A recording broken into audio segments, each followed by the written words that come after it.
Mahindra 275 DITU SP Plus இப்போது HT-உடன். இதன் high dark மற்றும் ஹை பவர் மூலம் கடினமான பாதையோ பலவீனமான நிலமோ இருந்தாலும் தடையின்றி செல்லும். கிடைக்கும் வலுவான பிடிப்பு மற்றும் சக்தி வாய்ந்த இழுத்தல் திறன். இதன் வெட் ஏர் ஃபில்டர் என்ஜினை நீரிலிருந்து பாதுகாக்கும், மேலும் பெர்ஃபார்மன்ஸை மேம்படுத்தும். ஃபேக்டரி ஃபிட்டட் பம்பர் டோ ஹூக்குடன் வலிமையின் உறுதி.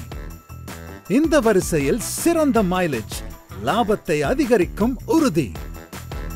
6 ஆண்டுகள் வாரண்டி, அசைக்க முடியாத நம்பிக்கை. இப்போது மிக கனமான சுமைகளையும் வேகமாகவும் சுலபமாகவும் இழுக்கும். இந்த டிராக்டர் நின்றுவிடவே மாட்டாது. மணலோ கல்லோ வயலோ நிலமோ எதுவாக இருந்தாலும் உயர டார்க்குடைய அற்புதமான பவர் இப்போது உங்கள் கைகளில். Mahindra 275 DITU SP Plus இப்போது HT-உடன் வலிமையின் மறுபெயர்.